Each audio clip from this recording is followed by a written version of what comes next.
Welcome to A Fork in Time, the alternate history podcast.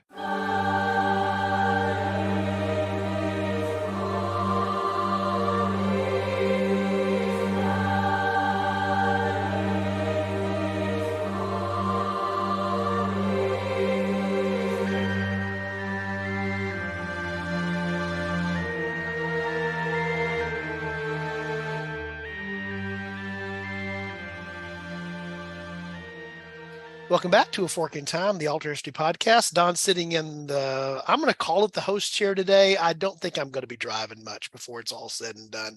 But I'm happy to be joined today by Mr. Robert Koshu. Robert, how are you this evening? Good. Glad to be back after a little bit of travel for work. You've been traveling for work. We've had a little bit of a hiatus in recording, so everybody's sort of getting back in the groove here. I'm also joined by Eric, who has a different name on his screen. I'll let him decide if he wants to explain that, but that would be the newly married Eric Darlingbond. So Eric, how are you Hello, doing? Don. I'm doing great. I'm doing just darling. If I Doing say so just myself. darling, if he just says so himself. And our topic tonight, and I'm going to let Eric sort of introduce us here, is sort of relevant to his last name, now hyphenated last name. And he'll explain why that is. He also is the one that suggested we've had this one kicking around for a while. And just so we're clear here, we're not going hard history tonight. This is one of our little, our fun little jaunts into the what I sort of call the whimsical side of what we do here, but still fun. So, Eric, where are we going metaphorically and I guess and conversationally tonight? Well, Don, Robert, ever since I was born, I had the last name Bond, and so naturally every topic of conversation that has come up since forever is whenever I introduce myself, somebody says, "Oh, like James Bond." And it's like, yes, like James Bond. Are you related to him? And then you have to have the awkward conversation. No, James Bond isn't actually a real person. Or sometimes if I'm in a pretty pesty mood, I might say, "Oh yeah, but I don't like to talk about him. He abandoned us. He abandoned all of the Bond group." I think I would regularly go with the latter option there, given the choice, Eric, just Yeah. for the fun of it. Seeing how long you could sustain that with whoever you're talking to until you got bored of it, obviously, because So the real question is, did you ever introduce yourself as Bond? Eric Bond. Oh, multiple times. Okay. Mostly when I was laying it on really thick with somebody and I needed something from them of like, "Oh, teacher, please, I'm sorry. I didn't do this homework because I know the material and I just didn't feel like it. But, my name's Bond, Eric Bond, and how are you? What's your life like? Tell me more about yourself." Total teacher's pet. no, I get it. I would have played that card too. So the thing that jumped into my head as we were talking about doing this, and even in some of our discussion here off podcast before we got started, is when I think everybody, when they hear Bond, has an image that pops into their head. It's going to be one of the actors that's played Bond. I'm sure we'll talk about this when we go through. So I'm going to go around the screen. I'm going to start with Robert and then go to you, Eric. Robert, when I say Bond, what's the first image that pops into your head? I have a pretty good idea, but I'm going to ask. My name is Moore, but he is not my favorite Bond. Okay. So Roger Moore, who portrayed from, I don't know if we have this up on the screen that we're all sort of looking at here. Moore took over the role in the 70s, mid 70s, early mid 70s. Yeah, early to mid 70s. So Moore would be your mental image or your name? Your mental image more than name, because name just kind of hits to my favorite Bond. Okay. So when somebody says James Bond, you see Roger Moore in your head at some point immediately. Yep. Because again, I think everybody who's familiar at all with this British movie franchise, we were talking a little bit about that, Eric, and I'd like to circle back around to that. But everybody who's familiar with it, I think, has that iconic Bond. So, Eric, who is Bond for you? Daniel Craig right now. It used to be Pierce Brosnan. Okay. Do you think that that's a generational thing, given what we're talking about here? It's probably whoever was playing Bond when you were at some point when you were first becoming aware of the franchise and going to the movie theater? I think it was more the fact that my grandparents who looked after us played a lot of 80s television. So my two dads and Family Ties were regular go-tos for me. And part of that was Remington Steele, but only season 1 of Remington Steele before they got rid of the interesting side characters. So that was always my primer. Okay. So for you, Eric, it's going to be Brosnan. For Robert, it's going to be Roger Moore. For me, I probably think that it's also Moore if you pressed me on that, but it's not as fixed as it used to be. But it would have been between Connery and Moore. But I am more of that generation like Robert is, where Moore was the Bond du jour, so to speak, at the time. And so he was the Bond that I first saw in a Bond movie that I saw at the theater.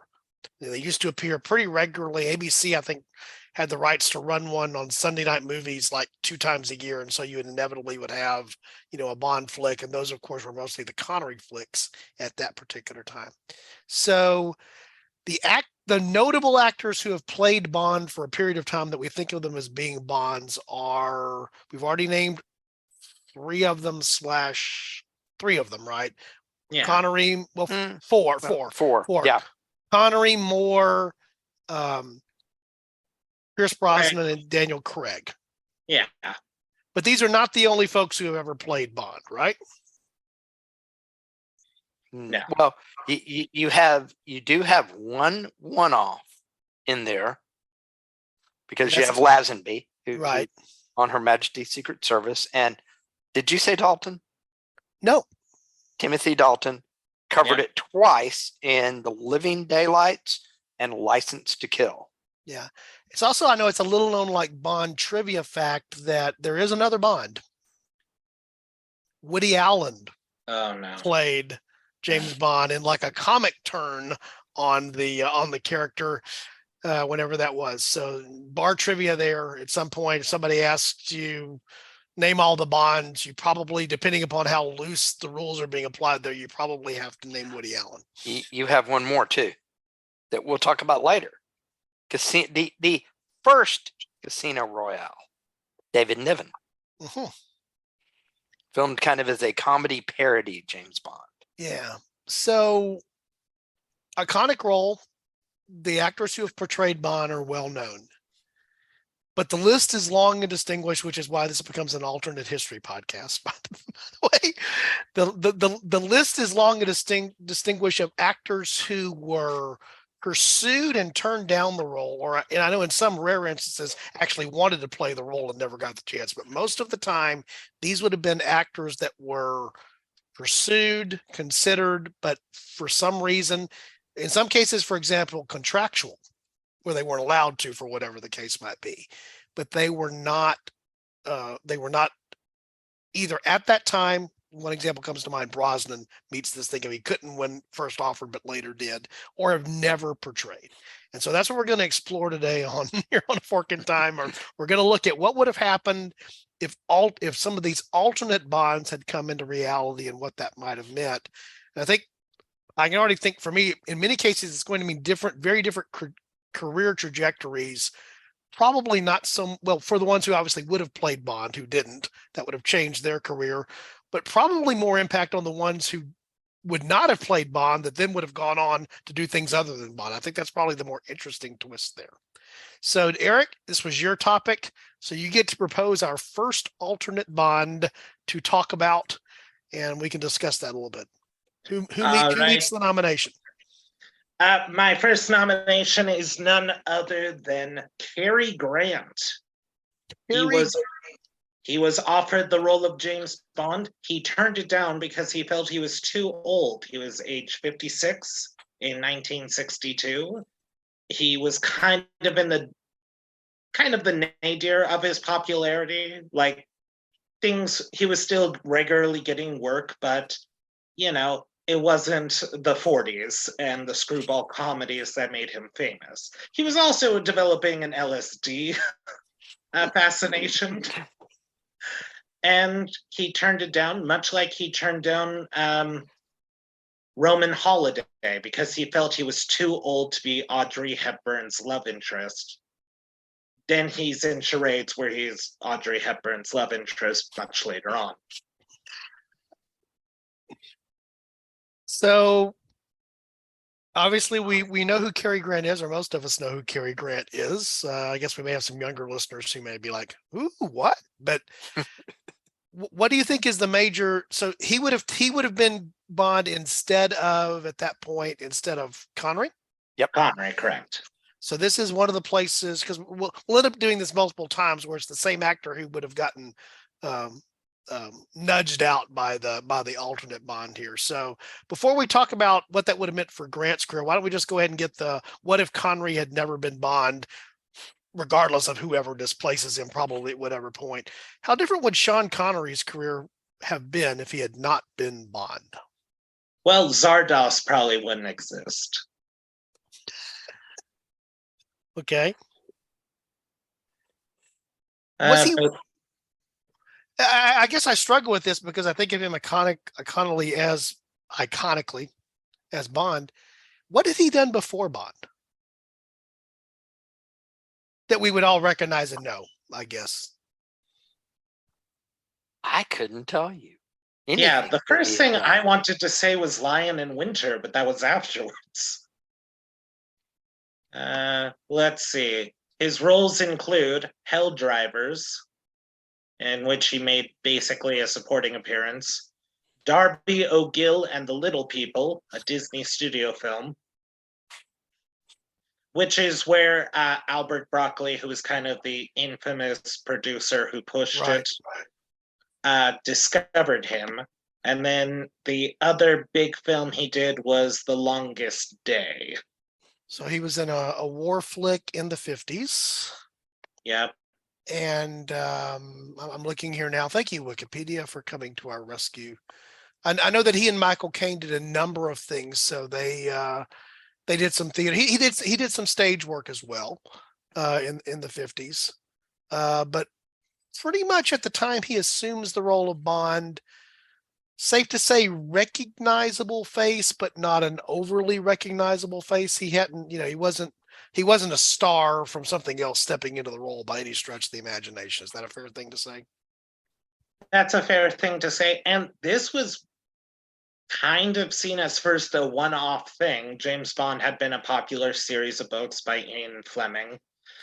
Reading the books is pretty intolerable. I tried reading one. It was kind of like reading American Psycho, where in that book, it's a lengthy list of brands, and that's supposed to show you that Bateman is insipid and insane, but it's played completely straight as like, oh, look at James Bond. He's living such an elegant life. He's taking in all of this luxury. Yeah. Because, war rationing, I suppose, made you very starved for any kind of glamour. So is it a fair thing also to say that we don't know what Connery's, that's the what if, that's what we could explore here, but based on what we had seen before, that being James Bond for the continuing consistent payday that what it meant to be Bond, which it certainly became for Connery over time, but that it also opened up his awareness. So he got offered probably other roles that he probably would have never had the exposure or had never been seen for. Is that a fair thing probably to say as well? I think that's a fair thing. He probably would have been more like an Oliver Reed if he found some level of success. He's this like very swarthy, good-looking guy with a bad dating history that nobody wants to talk about comfortably. And we would see him go like, oh yeah, it's that dude from Oliver. It's Sean Connery. Sean Connery takes Oliver Reed's career, is what I would suggest. So he would be that. What else has that guy been in? Kind of guy Yeah, in a lot of yeah. instances. He'd be known for The Longest Day. Okay. Oh, So we're all readily agreed there that in terms of his long-term career arc, Bond was a big plus for Connery's career. Like that's any great mystery or any great surprise. Yeah, I don't think he could have been a Hollywood star without Bond. So with Bond, obviously he gets a lot of other roles. Ultimately, getting an Academy Award winning turn and Best Supporting Role in The Untouchables. You know, getting to play Harrison Ford's father. He was old enough to pull that off, by the way. In the best Indiana Jones movie, of Yeah. course. Oh, without a doubt. Yeah. But did other things as well, including some things that he probably regrets doing. I don't think anybody will ever say that the best performance he ever delivered was in Highlander, but you know, it led to things like that, obviously, as well. But you know, later on in life became more of a, you know, still a, you know, I think he was still named People's Sexiest Man Alive, what, in his 70s or something like that, maybe about the time of Entrapment or some, you know, one of the movies maybe in that ilk right there. So Yeah. major plus for his career arc. We all agree that, right? Well, and I'm Yeah. going to throw out that because of him, there is a non-canon canon Bond. Okay, which is when he reprised the role. Nope. No, Another one. another one. Tell the story, Robert. The Nicolas Cage movie where Nicolas Cage, and I am, oh my gosh, my brain just went. Jerry Bruckheimer, Nicolas Cage.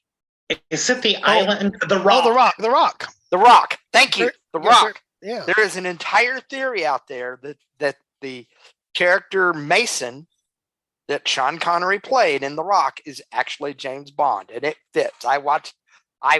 One of my, you know, when you're trying to go to sleep and you're not really wanting to do anything, so you watch dumb YouTube videos. There's an entire theory about that John Mason is actually James Bond. So here's British Special Forces. Yep. You know, all the stuff that's there. Okay. So by the way, no truth to the rumor that Nick Cage is actually Elvis, somehow reincarnated around, although I think Nick would like that to be the case as things might be. So again, the real timeline, which we've talked about more there, probably needed to, is that Bond impacts Connery's career, obviously, in a positive trajectory way that gives him a lot of opportunities and leads him to a lot of other roles. But he's not the guy we're talking about here. He's the guy that would have missed out. The guy that we've talked about here is Cary Grant. So what would have happened with Grant? Do you think Grant would have ended up in the serial nature of what Bond became, or would he have been one of these one-off, onesie-twosie Bonds, is the way that I think of him in my head? Part of the reason Cary Grant gave as not wanting to do it was he didn't want to do a 3-film contract. They were pushing for that at the beginning. And it was all seen as too risky because no one's ever really adapted books as part of a film series. Like, this is the first cinematic universe, as we would see it today, is the James Bond. You know, and for Cary Grant, his career is winding down at this point.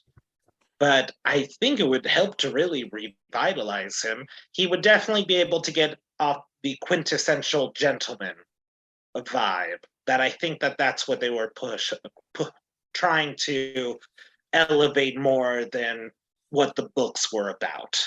Okay. But I also love the Philadelphia story, so that might be my own personal crutch, being like, oh, I love that. He would be a great James Bond.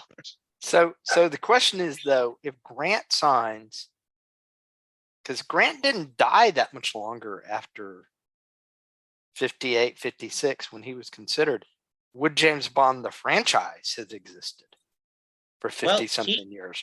Or was Connery essential to that? Cary Grant lived until November 29th of 1986. Oh, he lived that long? I did not remember that. Yeah, he kind of became a secluded hermit. Although probably would not have been doing turns as Bond in what the movies evolved into in terms of stunts and the action sequences and all that into his late 70s or early 80s. Even though Connery did it to an older age, obviously, but not quite the same way. Yeah, Connery had to be spry enough for the League of Extraordinary Gentlemen to play Alan Quatermain, which is his final and greatest role. So, other than anyone we want to talk about on Cary Grant?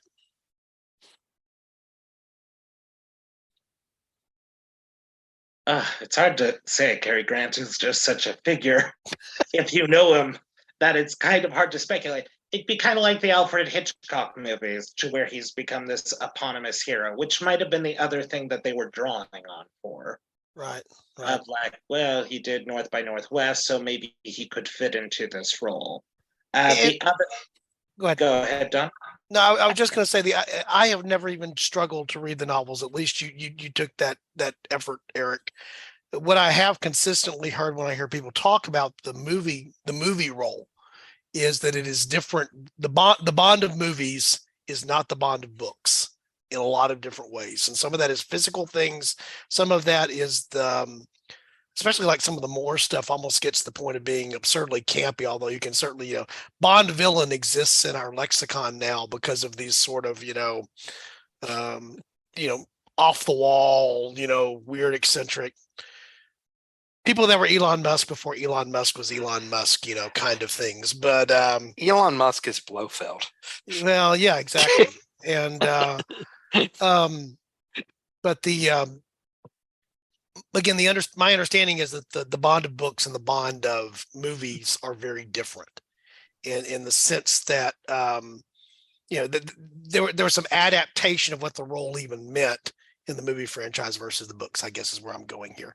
Yeah, how Daniel Craig is portrayed in Casino Royale is the closest, because Bond is really just a hired gun who's well born. He is also, it's also incredibly racist, like pretty much every other paragraph. You will find insults for people you never could have considered. At one point, he insults the French of like, well, the French were never good with money. And it's like, is that a thing? Has that been a stereotype about the French? Ian Fleming? Right. Well, and Fleming, of course, is connected to the espionage world because of the work that he did during World War II, as with some of the intelligence services work that was done there. I forget which streaming network it's on, but basically talks about the one of the deceptions that they played on the Nazis to convince them that regarding the D-Day landings. Mincemeat. Yeah, well, Ian Fleming was connected to that in the real world story that's there. So the reason I bring up the difference between the books and the movie characters is, if you've established Grant in the role, and so it's it doesn't have to match up with whatever is in the books. There's already been adaptation. So as an actor gets older, they can adapt things. They play on his strengths, they downplay his weaknesses. It's a character that's elastic and evolved enough over time to have some elasticity to it, I guess is my point. Yeah, they had a body double for Roger Moore while running, so they can find somebody to do that for Cary Grant, I'm sure. Yeah. So, Robert, your turn to nominate an alternate Bond. Oh, let's throw one. I want to talk about one who became Bond, but was offered much earlier, because I think that I did not know that until I started researching. And I find just incredibly interesting that Timothy Dalton was actually offered the role in 1969, which would have been on Her Majesty's Secret Service time frame. So really the second or third, depending on how you're counting your Bond movies, time frame, and turned it down. But it was 69, Majesty's Secret Service. George Lazenby gets it. But Timothy Dalton, who at that time, who was born in 46, so in 69 would have been 33?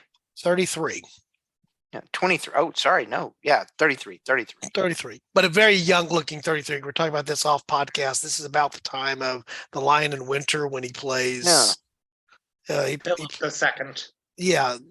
As the very young, I guess the Dauphin at that point in the history. So, what's intriguing to you about Dalton in the role that young? Robert? If Dalton gets it that early, do we ever get Roger Moore? And does it? Connery had a little bit of gadgetry in his movies, but he was closer to the original Bond than Roger Moore ever was. I mean, Roger Moore just degenerated into pure comedy almost at one point doing Bond. But with Dalton, because when Dalton did come in for The Living Daylights, he really regrounded Bond again. No, what I remember about those movies, because I remember critics at the time even talking about this, was it was this hard-edged, license to kill sort of, a ruthlessness to Bond that certainly hadn't been the Moore Bond by any stretch of the imagination, which was, the primary comparative point there, I guess, for a decade or more. But I guess your point, Robert, is this franchise may have taken a slightly different, more darker, more intense, more quote unquote realistic turn with a younger Dalton in the role. With a younger Dalton, would it have stayed more in the realism realm that it didn't? I mean, when it got in, I mean, you're talking Moonraker. Just don't even get me started on the Moonraker, which was the first Bond movie I saw in the real world in theaters, but one of the most unrealistic Bond movies ever, and also one of the worst rated Bond movies ever. But do you get anything near that if you're with Timothy Dalton?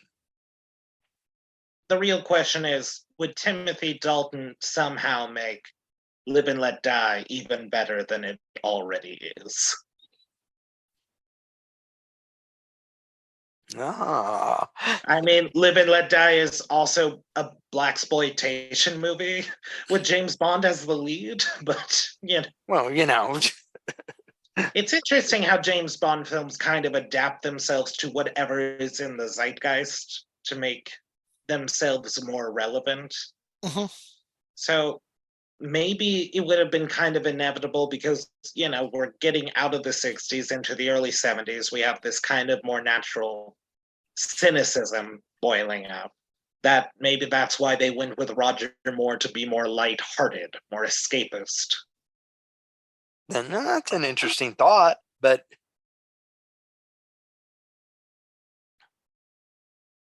and of course he plays later, so you have this interesting thing of what the later version of Bond that he played, he would have played the script that was written for him at the time that he did it. So there's even that element going on there. Is it fair to take Dalton of the mid 80s back to Bond of the late 60s, early 70s, just because what was being written and what was being produced, what the films were versus what they became, and that whole thing going on with that? Do you want to know what role Dalton did instead of James Bond in 69 to 70? Okay. He was Heathcliff in Wuthering Heights. They did a remake of Wuthering Heights, and he wanted to play Heathcliff. Well, we were talking off podcast. I think the role that I most remember him in is playing. I can't remember the character's name now. Prince. He's the prince in the campy Flash Gordon of the. That's where I was going to, Don, because that other than Bond, that's like the only thing I knew of Timothy Dalton. Prince was Baron. Baron. Yes, Prince Baron. Yeah, he's also the villain in The Rocketeer. I wouldn't have remembered that. I think I remember seeing The Rocketeer when Disney was trying to do something other than animation at one point in an earlier iteration. See, that's how you know Disney is struggling. They're trying to make a live action movie. Like it happened with Walt Disney. It then happened again in the 70s with The Black Hole, and then it happened with The Rocketeer. So there you go. This is how you can know your Disney epochs, is by what live action thing are they trying now, kind of thing. Let's see. I've gone back in time. Oh, the computer wore 10 issues. Okay, I know where I am. I can orient.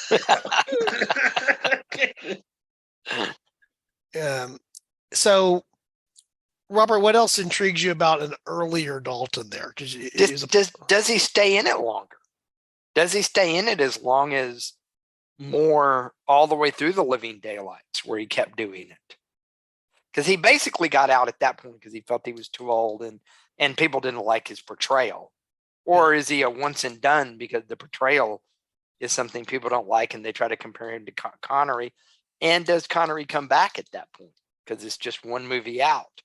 And to me, the answer to that question, Robert, is sort of intrinsic to the whole idea of this serial role. We were talking about this off podcast. This one of the arguably the longest running serial movie franchise that exists, is that if you do something long enough, repetitively enough as an actor, this word comes along that begins with a T, ends with an typecast, that that eventually you get labeled there. Eventually, the thing that catapults your career, gives you stability as an actor because of doing this on a recurring basis. You're going to be able to cash the movie checks every year or 2 years, particularly in the Bond franchise.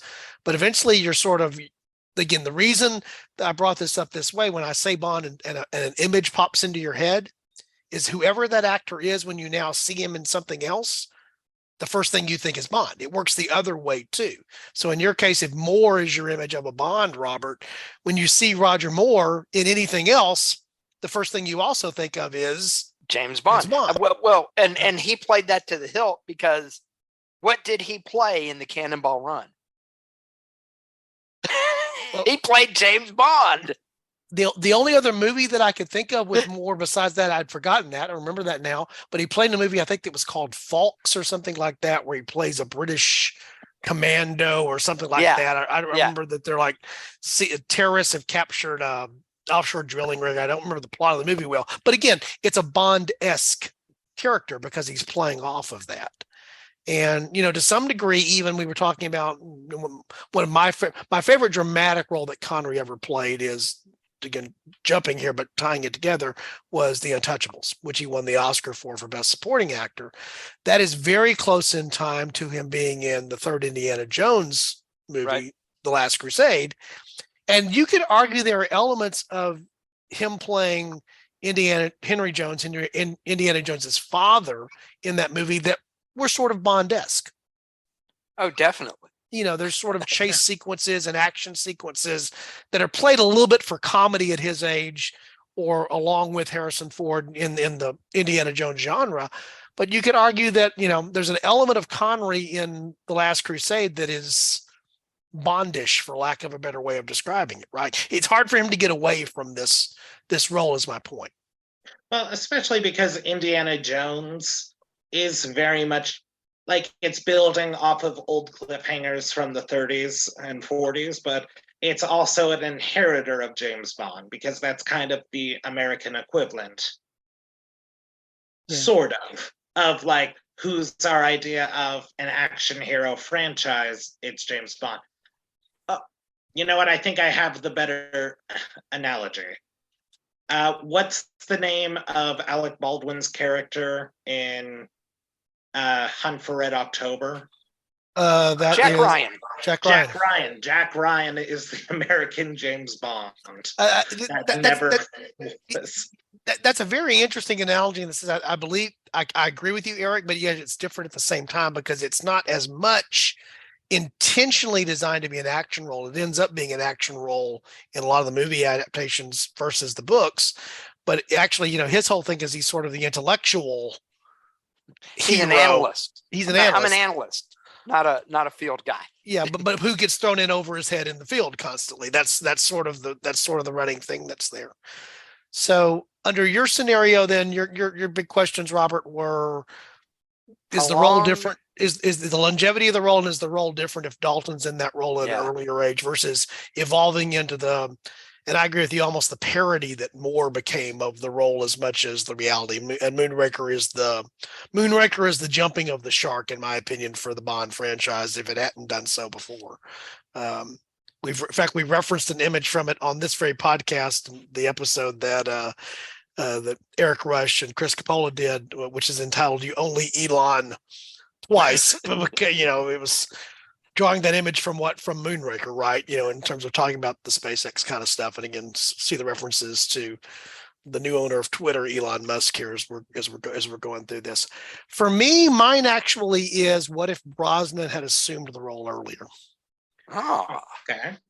So if Brosnan had got it in the middle of his Remington Steele days. Yeah. So I very much remember Remington Steele as an American TV franchise. I watched it when I I guess, an early teen, queenish, Mhm. moving a little bit on there. Interesting Okay. premise. You could easily see why they thought he would adapt well into the Bond role because of him, assuming this role of Remington Steele, which is not who he was, but he steps into this fictitious thing that's been created by Stephanie Zimbalist's character. Um, but it's almost like in my mind that Brosnan sort of treaded water for a number of years after Remington Steele until he finally landed in the role. And so then the question becomes, if he had done more Bond movies, he would have had more the length of the run. He had a decent run as Bond, obviously, but he would have had more the length of the run of a Connery or more. So we would think of him in that same, the Mount Rushmore of Bonds. I think he still makes the Mount Rushmore of Bonds, but he would have been much more prominent position among the Bonds that we know today. And I don't think of his career being that much during that sort of what I call the treading water period. He came back and did some things later. I guess he did Mrs. Doubtfire, maybe in that time frame that I'm thinking about there, or Yeah. approximately there. He did a thriller where he played like a Soviet mole spy in a nuclear thriller. I can't remember the name of it right now without pulling it up. But for me, the intriguing thing there is I think it would have been a bigger, broader career trajectory boost for Pierce Brosnan had he got a boost from it, no doubt, but it would have been a different path if it had it started earlier. And very much like your Dalton theory there, Robert, if it started earlier, it runs longer. Mhm. What difference does that make? And he's still young enough that he could have sustained that for a really while Yeah, I think he surpasses Roger Moore if he gets it earlier. in terms of the number Yep. of films. Yeah. Yeah. And in that case, it would have started with him doing The Living Daylights. Yep.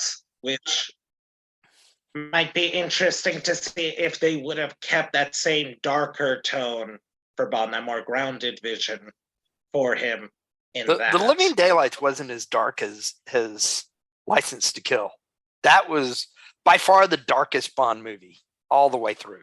Yeah. And to me, where I come down on Brosnan, I think he would have been in the nice Goldilocks zone between what Moore became and what Connery was. He would have sort of been that middle of the roadish, sort of. You're going to get the same Bond every time you go. The women like him. The girls want to be with him. The guys want to be him, kind of thing. When you're Pierce Brosnan, and that would have sustained for potentially 2 decades easily without anybody being unhappy about altering it in some other way, shape, form, or fashion. Yeah. And then we would never have to see him in Mamma Mia. Well, that would be the absolute ultimate plus, Eric. That's my favorite thing about this alternate timeline. In fact, I think this is what the title of the episode is going to be. Something along the lines of, thankfully, Pierce Brosnan never sings or never sings on film. Can't make fun of my wife, one of my wife's favorite movies. I'm sorry. I will say, no, Robert, your wife has nothing to apologize for. Mamma Mia, pretty good movie. Much better than the stage show. Do you want to know why? I've seen the stage show 4 separate times because they keep doing it here in Arizona. And my friends get in it, and I love them, but I hate the show. Mostly. And I will say, the movie does the plot better. But, and this is the big thing, the main problem with the stage show is this. There's the scene where Sophie goes down to the dock to see adventurous possible dad, who's played by Skarsgård in the movie. And it's like, oh, okay, she's confronting him. Is he her father? Like, she has the family connection. And I think the writers of the show even said, like, yeah, canonically, he's the person who we think is the dad.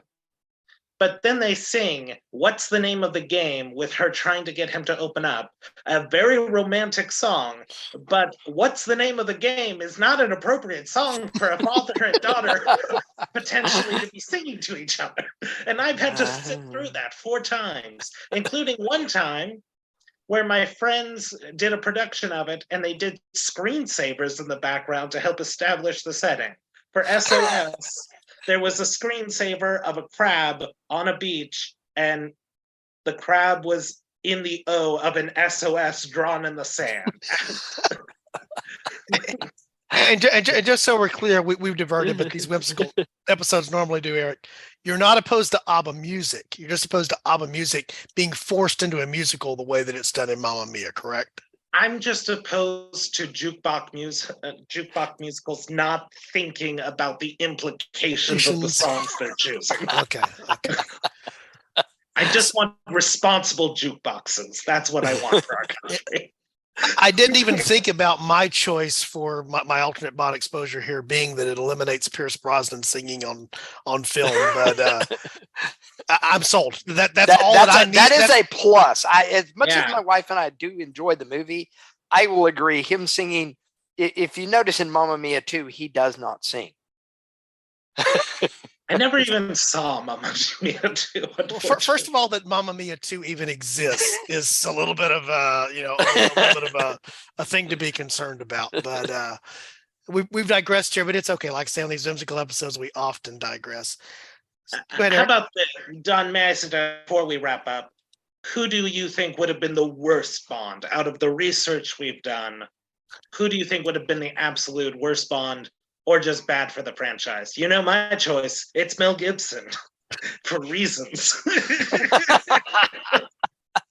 And this is before Gibson went off the absolute deep end with all the ways that he went off the deep end. But before the divorce, before meeting a police officer, just he was kept from it because he was Australian.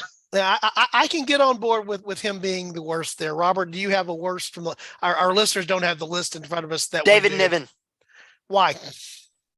He was first. He was actually in the first or the second choice for Bond, second movie. He ended up doing the parody. He was Fleming's personal choice. So it's the personal betrayal that you despise. Yeah. I think he would have. I think he gets a little typecast as a comedy actor, but I don't know if he could have carried. I don't know if he had the gravitas to carry Bond the way Connery did. Because I think if you don't get Connery in the first role, you don't get a James Bond franchise. Yeah. I think that's probably true. There's a lot to be said for why it exists. Yep. It's hard Connery is my favorite Bond, even though Daniel Craig is actually a very close second.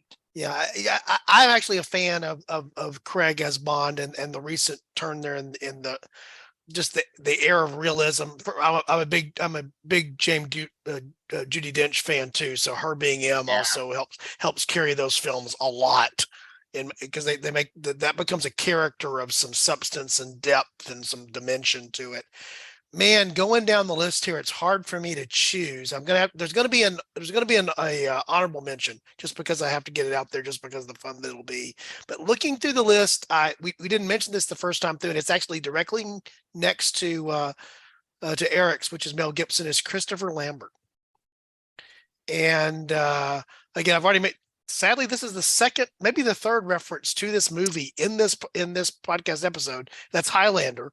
Lambert, of course, played in the movie version of Highlander. I have to say that because later there was a TV series version, which is a whole other thing to even think about. But the Christopher Lambert, I just have a hard time. In fact, the note here on the Wikipedia page is the French accent prevented him from being chosen. They decided that playing a quintessential British Secret Service agent with a guy that sounds like he's from France, given the long-standing enmity between the two nations, would have been a little strange, first of all. But you can play a French captain on a starship with the impeccable British accent. Well, there you go.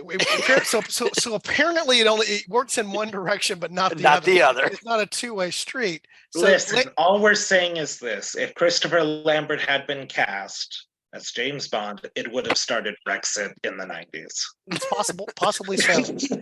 And even the thing that probably saves Highlander from being just a campy, stupid movie into something that I'll watch over and over again, which is the Queen soundtrack for the movie. Even that doesn't probably save it. And I can't imagine Lambert there. The other one that jumps out at me, we talked about this a little off podcast, is Sean Bean makes the list. And for those of you that don't immediately associate who Sean Bean is, he's one of those guys, you know who he is, but you may not remember that he's Sean Bean, is his name. But of course, probably best known for playing Ned Stark, for a lot of people now playing Ned Stark in the first season of Game of Thrones, but also was played the antagonist in National Treasure, was Boromir in the Lord of the Rings trilogy from Jackson's films. Most recently on TV has been in the Snowpiercer TV thing. The irony about Sean Bean, the thing that's always referenced to him is how quickly his characters die. See Ned Stark season one. I guess there's no need to say spoiler alert now. Everybody knows that Ned dies in the first book and thus in the first season of Game of Thrones. But I have a hard time imagining. I can imagine being in the role, but I don't think they would have had a chance to play all these other fun things that I just described there if he had been Bond. So that's one of the ones I'm happy that was a miss. And as far as I know, Sean Bean never sang on film either. So Yes. not something that we have to worry about there. Cool. I don't know if there was anything earth-shattering about this episode of A Fork in Time, but I sure love doing these. These are just fun to do because we so often, get down the history part. Eric, I wanted you to address something really quick. This interesting thing of British serial things. Do you have any? I know we talked about a little bit off podcast that the interesting thing here is Bond is a movie franchise. It's serial, but the leads keep changing. And then you mentioned another thing that is similar to that. Is there something quintessentially British that causes this to happen, or do we know? I think it's because, unfortunately, with Doctor Who was the example of other people playing the Doctor. I think it's the fact that there's just a genetic bottle up among a certain amount of the population of England. It's a small island, and they just start to look the same. I mean, I love the British people, but look at their royals, Don. And you need to have diversity in your gene pool. I say this as a man who looks exactly like his father, his grandfather, and his great-grandfather. It is a curse, but... Yeah, if you're not careful, eventually you'll end up with things like Habsburg chins. This is what you have to watch out for, is the point. Habsburg chins and James Bond wives? I don't know where I'm going with that. Did I ever tell you the story of Roald Dahl working with Ian Fleming during World War II to influence American politics? I don't think so. Okay, so Noel Coward, Ian Fleming as the handler, and Roald Dahl were all part of a secret group with one purpose and one purpose only: to influence American editors, politicians, celebrities into supporting the Allies in World War II, including Roald Dahl having a very active affair with an American news publisher's wife and sending a memo saying, "I'm so tired, I can't keep doing this," only to be told that he had to lie back and think of England because he was doing it for them. And then Roald Dahl wrote You Only Live Twice. So he understood what it was like to be on His Majesty's Secret Service, is your point. Exactly. I think I'm that's saying as good. Roald Dahl is the real James Bond. I guess that's where I'm going. I think we have to exit this episode if for no other reason than we could spin out of control beyond our ability for gravity to catch us back. But yeah, it's starting to rain here in Arizona, so I might be just going a little daffy. Well, that's also, I think, a sign of the apocalypse. So, Robert, Eric, thanks for joining me for the episode tonight. Just to tease our listeners a little bit and remind them of some important things. We do have a lot of things that we have planned, particularly queued up for after the first year. One of them is a series we've been talking about, which is focusing on the Roman period and some of the alternate things that would come out of history there.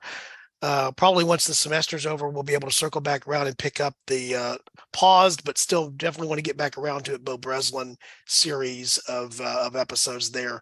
Good responses for those. And I'm going to mention, because we're getting some traction there. We see a little bit more every time I mention it. We have a couple more people show up. We've started our Discord server. So it's a place to go and give us feedback and interact with the with the folks that are listeners to the show. I have a lot of fun there. Some of our most active participants there are people that are very clever and very good, and they know a lot of what they know a lot about. So if you enjoy some of the banter here, you ain't seen nothing yet till you go read some of the Discord stuff. So I encourage you to go to our Discord server. Of course, that's also a place you can, there as well as at the website, make topical suggestions, the other things that are there. About to announce something here. I was going to wait till his first episode, but I'll go ahead and do it here. Some of you have heard Dylan Holzheimer, who's been a guest on a number of episodes here of late. We've formally issued an invitation to Dylan to join the team, and he said yes. So I'm excited that we're going to be adding another member to the team. Dylan did an episode with me not too long ago on what if Elvis had lived, and he participated in some of the other stuff that's there. I think he brings some interesting, cool stuff to the podcast. The reason I mentioned that is that came from topical suggestions. Eric is here because he gave topical suggestions and then came to be on a show. We're still looking for people to join the team. We like the diversity of what goes on with that. And we also will be recording on sort of the companion podcast, The Room Where It Happened, some stuff here, getting caught back up on some of what's going on there. But again, we want to say thank you. As listeners, thank you for participating here. As I mentioned in the interview show that I did with Andrew a couple of weeks ago for his podcast, we do believe in this community thing. That's serious for us. And so come and join the community if you want to. Robert and I have known each other for a long time. Eric and I haven't, but it's works the same once we get here. We're all equal here on the podcast. And so that's really cool. All right. You guys have anything you want to say before we sign off? Nope. I'm good. All right. Have a great night, everybody. Okay. Thanks, guys. See you next time.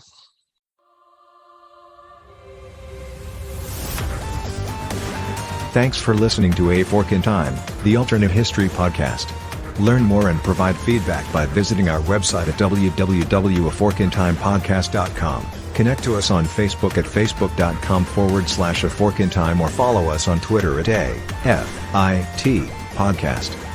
If you want to support the show financially, visit our Patreon page at patreon.com/aforkintime. We hope you will join us next time.